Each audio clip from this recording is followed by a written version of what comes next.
Welcome to legal way YT. आज की video में हम डिस्कस करने वाले हैं इंटरनेशनल लॉ को और म्युनिसिपल लॉ को। इस वीडियो में हम देखेंगे कि इंटरनेशनल लॉ और म्युनिसिपल लॉ आपस में किस तरह लिंक करते हैं और इनका आपस में रिलेशन क्या है। मज़ीद हम ये देखेंगे कि कौन सी थेरीज इंटरनेशनल लॉ और म्युनिसिपल लॉ से रिलेटेड हैं और वो किस तरह इंटरनेशनल लॉ और म्युनिसिपल लॉ से डील करती हैं। तो फिर चलिए बिना टाइम वेस्ट किए आज का वीडियो लेक्चर शुरू करते हैं। सबसे पहले हमारे पास है इंट्रोडक्शन। जैसा कि हमें पता है कि लॉ 2 किस्म का होता है, एक आपका होता है इंटरनेशनल लॉ और दूसरा आपका होता है म्युनिसिपल लॉ। इंटरनेशनल लॉ को लॉ ऑफ नेशंस भी बोला जाता है और म्युनिसिपल लॉ को डोमेस्टिक और नेशनल लॉ भी बोला जाता है। इसके अलावा इसको internal law of a sovereign state भी बोला जाता है, यानी कि ऐसा लॉ जो कि एक सॉवरेन स्टेट है और उसके इंटरनल अफेयर्स को गवर्न करता है। यहाँ पे इंटरनेशनल लॉ की डेफिनेशन लिखी हुई है कि इंटरनेशनल लॉ जो है वो रेगुलेट करता है स्टेट्स के कंडक्ट को और इंटरनेशनल ऑर्गेनाइजेशन के कंडक्ट्स को, और ये रेगुलेट करता है इंटरनेशनल ऑर्गेनाइजेशंस का और स्टेट्स का आपस में रिलेशनशिप। जबकि जो म्युनिसिपल लॉ है वो किसी पार्टिकुलर स्टेट का लॉ होता है और उस स्टेट के इंटरनल मैटर से डील करता है। जो आपका म्युनिसिपल लॉ है वो गवर्न करता है relationship between the state and individuals. और मज़ीद ये कि म्युनिसिपल लॉ में ये चीज़ भी आ जाती है कि जो स्टेट के ऑर्गन हैं, जिसमें लेजिस्लेशन आ जाती है, एग्ज़ेक्टिव बॉडी आ जाती है, जुडिशरी आ जाती है, इनके क्या फंक्शंस होंगे और ये किस तरह एक स्टेट में रन करेंगे, इनके पास क्या पावर्स होंगी, ये सारा कुछ डिस्क्राइब होता है आपका म्युनिसिपल लॉ में। और जो म्युनिसिपल लॉ है आपका ये सिर्फ़ एक महदूद टेरिटरी के अंदर ही एनफोर्स होता है। और मज़ीद यहाँ पे लिखा है कि जो इंटरनेशनल लॉ है, उसकी जो टर्म है, उसको फर्स्ट टाइम यूज़ किया गया था जेरेमी बेंथम की तरफ से 1780 में। अब यहाँ पे हम डेफिनेशन देख लेते हैं। म्युनिसिपल लॉ जो है वो एक ऐसा लॉ है जो कि एक कंट्री बनाती है ताकि वो गवर्न कर सके लोगों को और उनकी एक्टिविटीज़ को, जो भी उनकी अपनी टेरिटरी है। यानी कि एक ऐसा लॉ जो एक मखसूस टेरिटरी के अंदर अप्लाई होता है और वो गवर्न करता है उस टेरिटरी के अंदर लोगों को और उनकी एक्टिविटीज़ को। इसमें शामिल हैं तमाम किस्म के रूल्स, रेगुलेशंस, लॉज़ जो भी गवर्नमेंट क्रिएट कर देती है।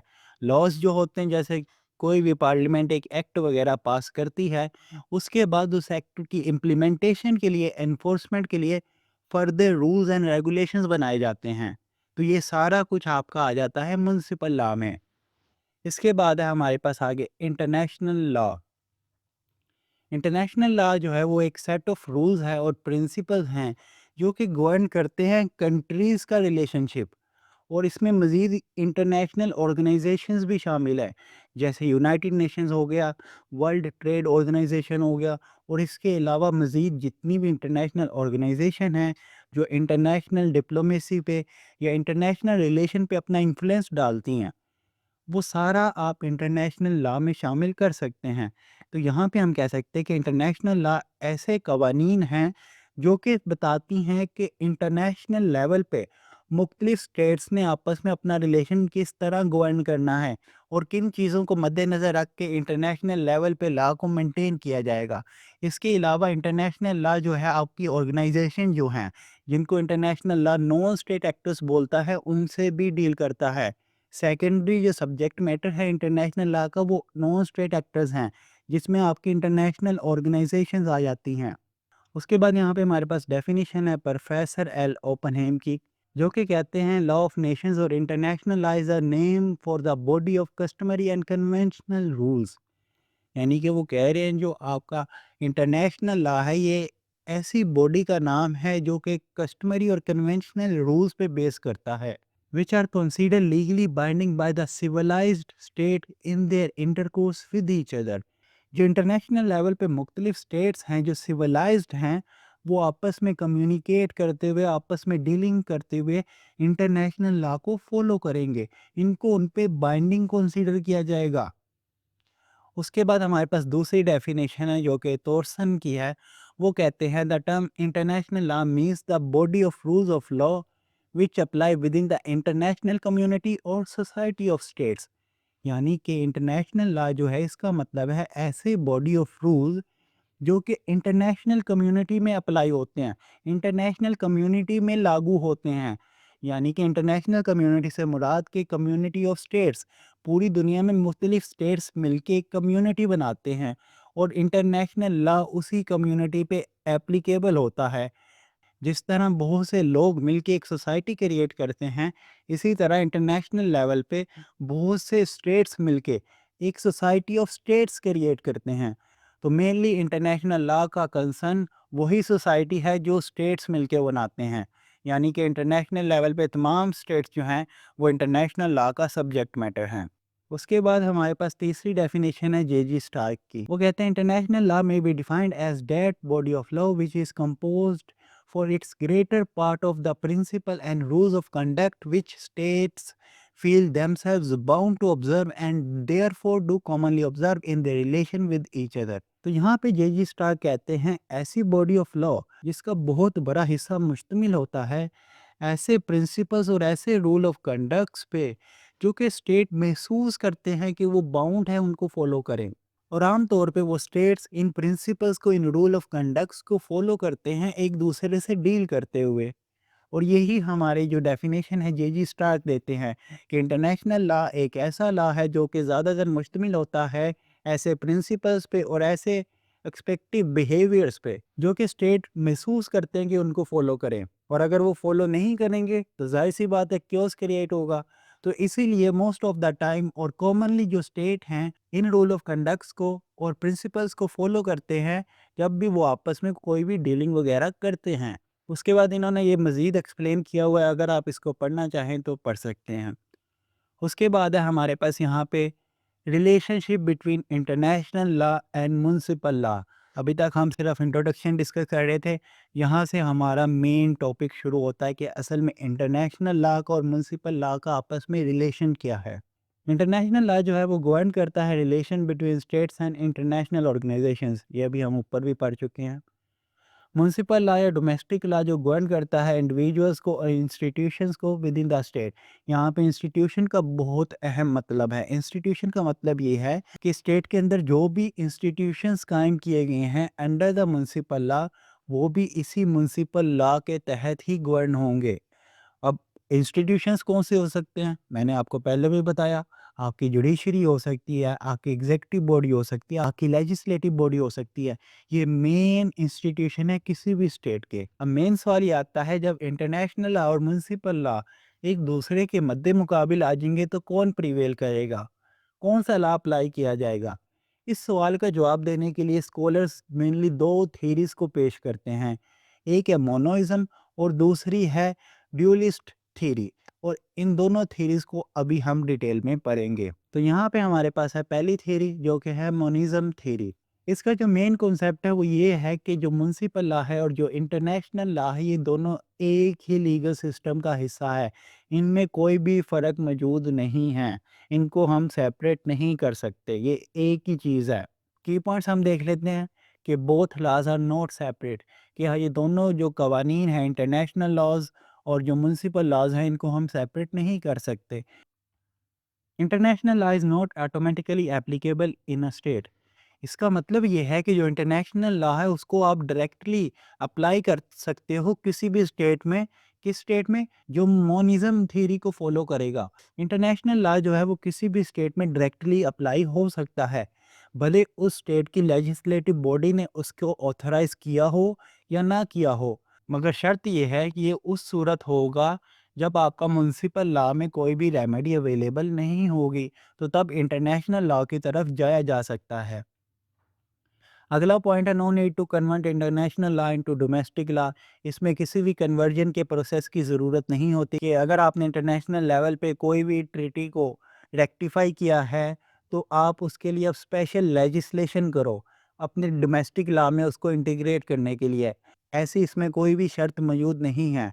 अगर कोई स्टेट इंटरनेशनल लेवल पे कोई ट्रीटी को रेक्टिफाई करता है तो अब कोई डोमेस्टिक लॉ की ज़रूरत नहीं है। जुडिशरी जो है उस रेक्टिफिकेशन को फाइनलाइज समझेगी और उस स्टेट में वो जुडिशरी उस डॉक्यूमेंट को, उस इंस्ट्रूमेंट को, उस ट्रीटी को डायरेक्टली अप्लाई कर सकती है। यानी कि कोई भी स्पेसिफिक कन्वर्जन की ज़रूरत नहीं है कि आप इंटरनेशनल लॉ को स्पेसिफिकली डोमेस्टिक लॉ में शामिल करो। उसके बाद है हमारा अगला point, in case of contradiction between national and international law is supreme.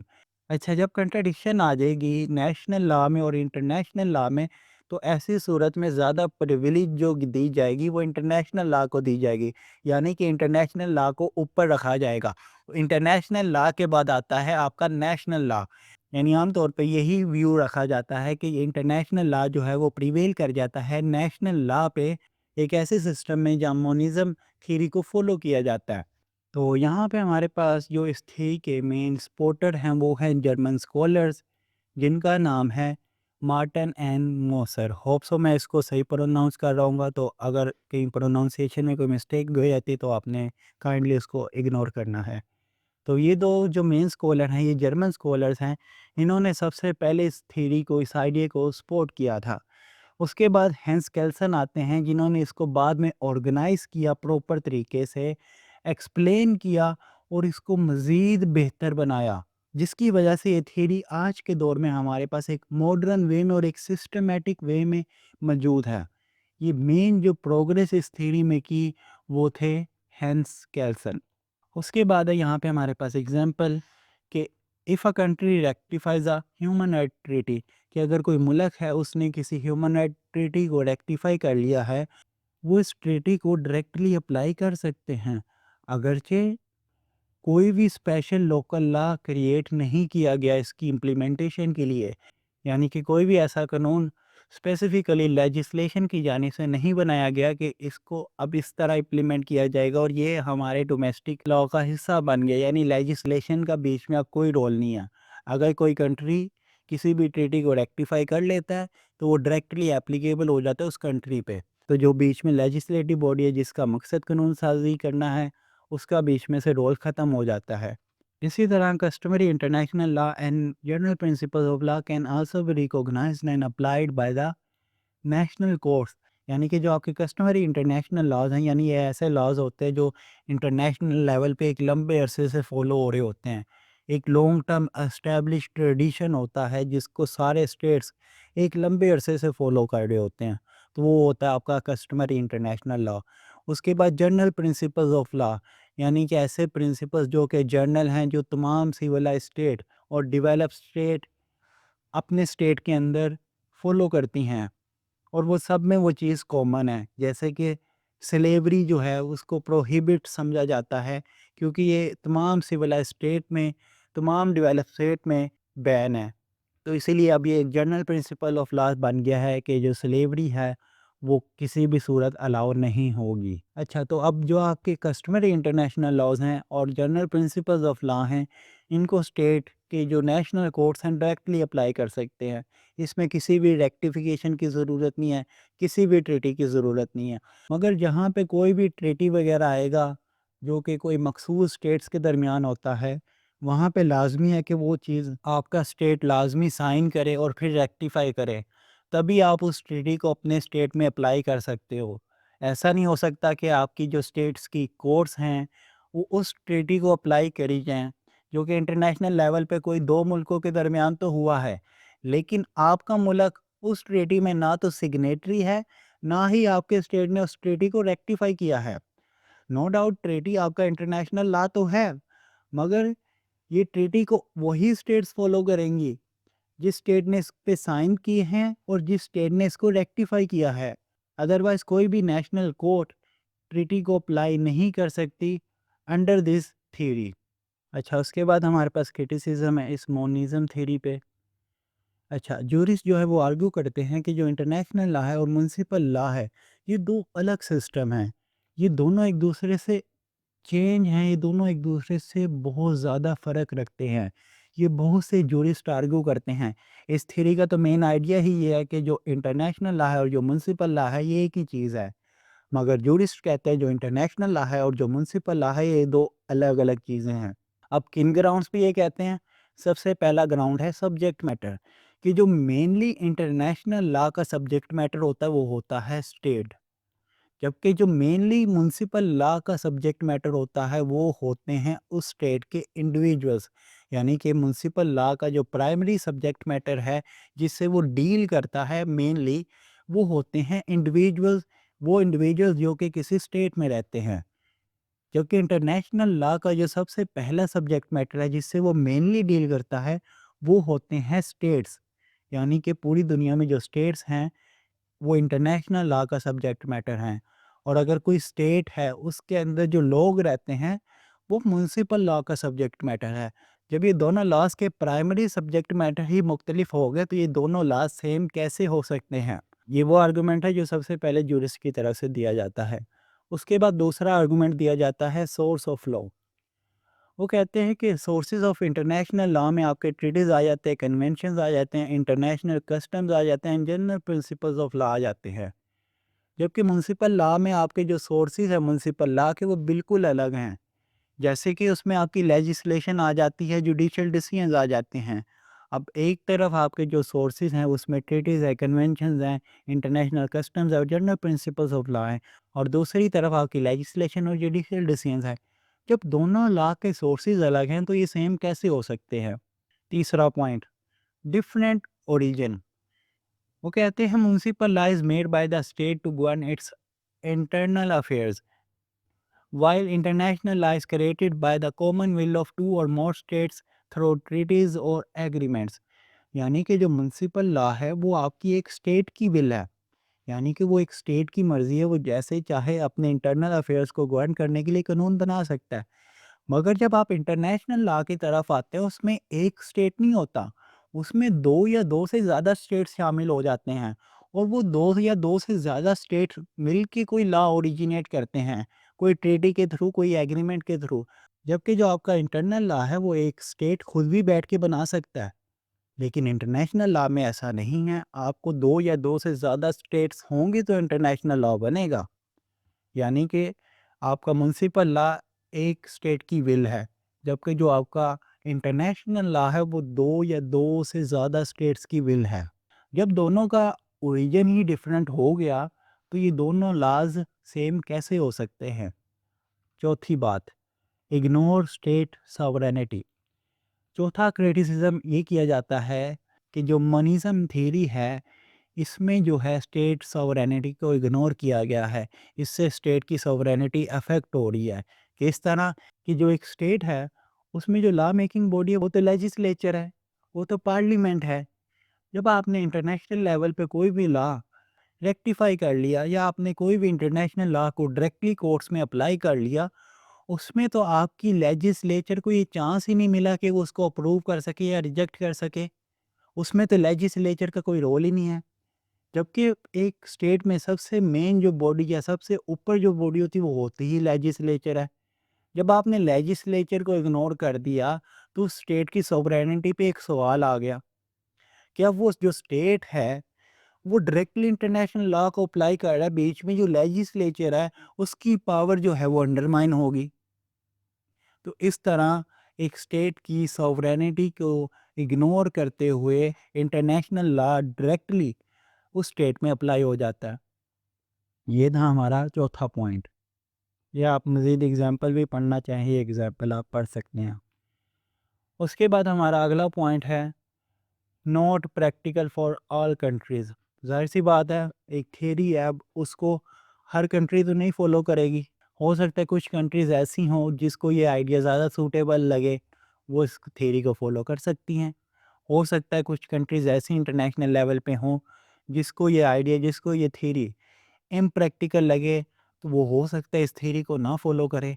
तो ये इसका था पांचवा क्रिटिसिज्म कि many countries don't apply international law directly without legislation, making monism impractical in real practice. हो सकता है बहुत सी कंट्रीज ऐसी हो जो इंटरनेशनल लॉ को डायरेक्टली अप्लाई ना करना चाहती हों विदाउट लेजिस्लेशन।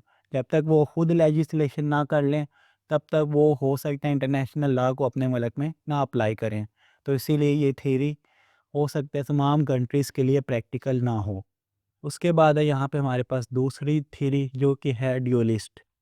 अच्छा, इस थ्योरी का जो मेन आइडिया है वो बिल्कुल मोनिज़म थ्योरी से ऑपोजिट है, बिल्कुल उलट है। मोनिज़म थ्योरी कहती थी कि जो इंटरनेशनल लॉ है और म्युनिसिपल लॉ है ये एक ही चीज़ है, ये एक ही लीगल सिस्टम है। मगर जो ड्यूलिस्ट थ्योरी है वो कहती है जो आपका इंटरनेशनल लॉ है और म्युनिसिपल लॉ है ये 2 अलग-अलग लीगल सिस्टम हैं। यानी कि बिल्कुल उससे उलट बात कर रही है ये थ्योरी। अच्छा, इसके जो आप की पॉइंट्स हैं कि जो आपके इंटरनेशनल लॉ है और जो आपका म्युनिसिपल लॉ है ये 2 सेपरेट लीगल सिस्टम पे मुश्तमिल हैं। ये 2 अलग लीगल सिस्टम हैं और ये एक दूसरे से बिल्कुल इंडिपेंडेंट हैं। दूसरी ये बात करती है ट्रांसफॉर्मेशन रिक्वायर, यानी कि अगर कोई स्टेट है और इंटरनेशनल लेवल पे कोई लॉ मौजूद है तो लाजमी है जो लेजिस्लेटिव बॉडी होगी वो उसको ट्रांसफॉर्म करे डोमेस्टिक लॉ में। जब तक आपका इंटरनेशनल लॉ डोमेस्टिक लॉ की फॉर्म में नहीं आ जाता उस वक़्त तक वो स्टेट में अप्लाई नहीं हो सकता। जैसे कि एक वुमेन राइट्स पे इंटरनेशनल लॉ है सीडा। अब अगर किसी स्टेट ने उसको अपने अंदर अप्लाई करना है तो वो किस तरह अप्लाई होगा, उसका एक प्रॉपर प्रोसेस होगा। वो प्रोसेस ये होगा कि एक लेजिस्लेटिव बॉडी होगी वो बैठेगी, एक प्रॉपर बिल ड्राफ्ट होगा। वो बिल ड्राफ्ट होने के बाद उसको प्रॉपर प्रोसीजर के थ्रू पास करवाया जाएगा। पास होने के बाद वो एक एक्ट बनेगा।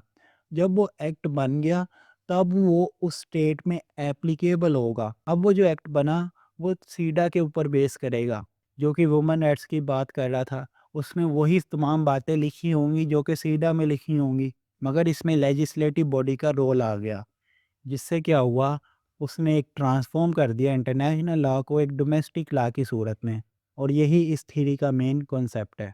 अच्छा, यहाँ पे हमारे पास कुछ ग्राउंड्स ऑफ डिफरेंस है कि इंटरनेशनल लॉ और म्युनिसिपल लॉ एक दूसरे से क्यों अलग हैं। ये सारी बातें तकरीबन हम ऊपर क्रिटिसिज्म में पढ़ चुके हैं, वही बातें यहाँ पे रिपीट करके लिखी हुई हैं कि जो इंटरनेशनल लॉ है वो बेस करता है कस्टम्स पे, ट्रीटीज़ पे, कन्वेंशंस पे और जनरल प्रिंसिपल्स ऑफ लॉ पे।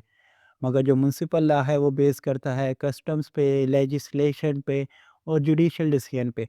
अब कस्टम दोनों में आ रहा है, आप देखो तो कस्टम इंटरनेशनल लॉ में भी आ रहा है और कस्टम म्युनिसिपल लॉ में भी आ रहा है। इंटरनेशनल लॉ में कस्टम से मुराद ऐसा ट्रेडिशन, ऐसा रवाज, ऐसी हबिचुअल प्रैक्टिस जो कि most of the developed states follow करते आ रहे हैं। लेकिन जब म्युनिसिपल लॉ में हम कस्टम की बात करें, ये उस ट्रेडिशन की बात करेगा जो एक स्टेट के अंदर लोकली डेवलप हुआ है। एक स्टेट के लोग लोकली तौर पे फॉलो करते आ रहे हैं, ना कि वो इंटरनेशनल लेवल पे फॉलो हो रहा है। लोकली बस उस स्टेट के अंदर ही किसी मखसूस हिस्से में या पूरे स्टेट में उस चीज़ को फॉलो किया जा रहा है। तो म्युनिसिपल लॉ का जो सोर्स है वो कस्टम है, मगर वो वाला कस्टम जो कि लोकली डेवलप हुआ है। मगर जो इंटरनेशनल लॉ में जो कस्टम है उससे मुराद इंटरनेशनली तौर पे जो कस्टम डेवलप हुआ है। अच्छा, दूसरा पॉइंट है ओरिजिन, कि जो म्युनिसिपल लॉ है और इंटरनेशनल लॉ है इन दोनों का ओरिजिन जो है वो अलग है। म्युनिसिपल लॉ जो है वो एक स्टेट बनाता है ताकि वो अपने इंटरनल अफेयर को गवर्न कर सके, जबकि जो इंटरनेशनल लॉ है इसमें 2 या 2 से ज़्यादा स्टेट्स शामिल होते हैं और वो मिल के कोई ना कोई लॉ पास करते हैं या कोई ना कोई लॉ बनाते हैं। उसके बाद है हमारे पास तीसरा point subject matter. International law का जो प्राइमरी सब्जेक्ट मैटर है वो स्टेट है और म्युनिसिपल लॉ का जो प्राइमरी सब्जेक्ट मैटर है वो है इंडिविजुअल्स। उसके बाद चौथा पॉइंट है कि जो म्युनिसिपल लॉ है उसको डिराइव किया जाता है कॉन्स्टिट्यूशन से, पार्लियामेंट से और लोकल लेजिस्लेशन से। यानी कि अगर आपका जो म्युनिसिपल लॉ है मेनली जो वो आ रहा होता है वो कॉन्स्टिट्यूशन से आ रहा होता है, आपकी जो लेजिस्लेटिव बॉडी होती है उससे आ रहा होता है। जबकि जो आपका इंटरनेशनल लॉ है वो स्टेट्स का एग्रीमेंट होता है या वो स्टेट की कस्टम्स पे बेस कर रहा होता है, किसी कस्टम्स पे बेस कर रहा होता है। अच्छा, अब इस थ्योरी के जो मेन सपोर्टर्स हैं वो है ट्रिपल और एंजिलोटी। ये 2 सपोर्टर हैं जो इस थ्योरी को सपोर्ट करते हैं। इसकी मिसाल है a treaty signed by a state will not apply unless parliament passes a law to implement it. यानी कि अगर एक स्टेट है उसने किसी ट्रीटी को साइन कर लिया है, उसका सिग्नेटरी बन गया है, वो स्टेट उस लॉ को तब तक अप्लाई नहीं कर सकता जब तक वो पार्लियामेंट से अप्रूव ना हो जाए, जब तक वो पार्लियामेंट से पास ना हो जाए। जब पार्लियामेंट पास करेगी तभी वो लॉ या तभी वो ट्रीटी उस स्टेट में एप्लीकेबल होगा, अदरवाइज़ वो स्टेट में एप्लीकेबल नहीं हो सकता। अगरचे स्टेट ने उसको साइन भी कर दिया और रेक्टिफाई भी कर दिया। फिर भी नहीं हो सकता। उसके बाद है हमारे पास क्रिटिसिज्म ड्यूलिज्म थ्योरी पे। सबसे पहला जो पॉइंट उठाया जाता है जूरिस्ट की जानिब से वो है subject matter limitations. Dualism says only states are the subjects of international law, but in reality, individuals and non-state actors can also be subject. अच्छा, अब ड्यूलिस्ट थ्योरी वाले कहते हैं कि जो प्राइमरी सब्जेक्ट है इंटरनेशनल लॉ का वो स्टेट्स हैं। अच्छा, अब इस पे क्रिटिसाइज ये किया जाता है, चलो मान लिया कि इंटरनेशनल लॉ का प्राइमरी सब्जेक्ट तो स्टेट हो गया, लेकिन उसके बाकी भी तो सब्जेक्ट हैं ना। आप प्राइमरी को लेके बैठते हो, उसके जो बाकी सब्जेक्ट्स हैं जैसे इंडिविजुअल्स और नॉन स्टेट एक्टर्स, वो भी तो उसके सब्जेक्ट हैं, उससे आप डील नहीं कर रहे। जबकि जो आप कह रहे हो कि म्युनिसिपल लॉ का प्राइमरी सब्जेक्ट है इंडिविजुअल्स और इंटरनेशनल लॉ का प्राइमरी सब्जेक्ट है स्टेट्स। अगर आप देखो इंटरनेशनल लॉ का भी तो सब्जेक्ट है इंडिविजुअल्स। जब दोनों के सब्जेक्ट में इंडिविजुअल्स शामिल हैं, तो ये दोनों लॉ एक दूसरे से अलग कैसे हो सकते हैं? ये दोनों लॉ तो सेम हुए ना, दोनों का सब्जेक्ट सेम हो गया। जब सब्जेक्ट सेम तो ये लॉ कैसे अलग हो गए? ये पहला इस पे एतराज़ किया जाता है।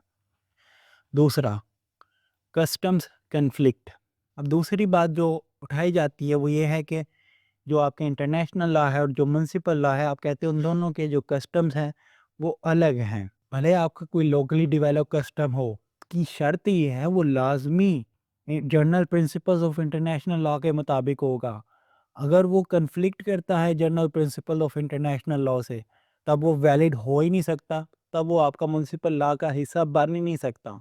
उसके बाद यहाँ पे तीसरा पॉइंट रेज़ किया जाता है कन्वेंशन इन प्रैक्टिस। यहाँ पे पॉइंट ये रेज़ किया जाता है कि ड्यूलिज़्म थ्योरी के मुताबिक आपका कन्वेंशन इंटरनेशनल लॉ का तो सोर्स है, मगर म्युनिसिपल लॉ का ये सोर्स नहीं है। तो इस पे क्रिटिसाइज़ ये किया जाता है कि यूके में कन्वेंशन को भी एक valid source of law consider किया जाता है और ये बहुत अहम हिस्सा होता है उनके म्युनिसिपल लीगल सिस्टम का। अब इसने यहाँ पे जब म्युनिसिपल लीगल सिस्टम में कन्वेंशन को इंडल्ज किया, तो इसने यहाँ पे डेलिस थ्योरी को क्रिटिसाइज़ कर दिया कि आपने तो कहा था कन्वेंशन म्युनिसिपल लॉ का हिस्सा नहीं है, म्युनिसिपल लॉ का सोर्स नहीं है, उनका पार्ट है और एक बहुत अहम रोल प्ले करता है यूके में। उसके बाद यहाँ पे हमारे पास चौथा पॉइंट है जो कि है practical weakness. Dualism can weaken a state's international obligations. जो आपकी ड्यूलिज्म थ्योरी है वो स्टेट की इंटरनेशनल ऑब्लिगेशन को वीक कर सकती है। वीक कैसे कर सकती है? डिले द इम्प्लीमेंटेशन, कि जब तक लेजिस्लेटिव बॉडी ने किसी भी इंटरनेशनल लॉ को अप्रूवल नहीं दी, तब तक वो म्युनिसिपल लॉ का हिस्सा नहीं बना। अब ये जो प्रोसेस चलेगा हिस्सा बनाने का, इसमें डिले भी हो सकता है ये बहुत ज़्यादा प्रोलॉन्ग हो जाए, हो सकता है ये बहुत लंबे अरसे तक चले, जिससे होगा क्या कि जो आपने इंटरनेशनल लेवल पे किसी स्टेट के साथ ऑब्लिगेशन क्रिएट की थी, वो डिले हो जाएगी और डिले होने की वजह से हो सकता है वो चीज़ उस तरह एप्लीकेबल ना हो जिस तरह उसको एप्लीकेबल होना चाहिए था। और हो सकता है ये भी पॉसिबिलिटी है कि आपने जिस स्टेट के साथ ऑब्लिगेशन क्रिएट की थी या जिस लेवल पे आपने ऑब्लिगेशन क्रिएट की थी, उस लेवल पे आपके रिलेशंस भी अफेक्ट होना शुरू हो जाएं। तो ये इसकी एक वीकनेस है ड्यूलिज्म थ्योरी की, कि जो प्रोसेस है वो डिले हो सकता है, इम्प्लीमेंटेशन डिले हो सकती है, सिर्फ इसलिए कि आपको उस इंटरनेशनल ट्रीटी को, उस इंटरनेशनल एग्रीमेंट को, उस इंटरनेशनल लॉ को आपको एक डोमेस्टिक लेजिस्लेटिव बॉडी के थ्रू गुजारना पड़ेगा। तो आज की वीडियो के लिए बस इतना ही था। आज की वीडियो में हमने देखा कि इंटरनेशनल लॉ और म्युनिसिपल लॉ में आपस में क्या रिलेशन है, इस पे मोनिज़म थ्योरी क्या कहती है, ड्यूलिस्ट थ्योरी क्या कहती है। इसके अलावा भी कुछ थ्योरीज मौजूद हैं जिनको हम पार्ट 2 में डिस्कस करेंगे। तो आप मुझे बताएं आपको वीडियो कैसी लगी? वीडियो अच्छी लगी हो वीडियो को लाइक करें, चैनल को सब्सक्राइब करें। अगर आपको वीडियो में कोई भी इशू हो या आपको कुछ भी समझ नहीं आ रही हो, तो आप मेरे से नीचे कमेंट सेक्शन में पूछ सकते हैं। तो मैं मिलता हूँ आपसे अगली वीडियो में, तब तक के लिए अल्लाह हाफ़िज़।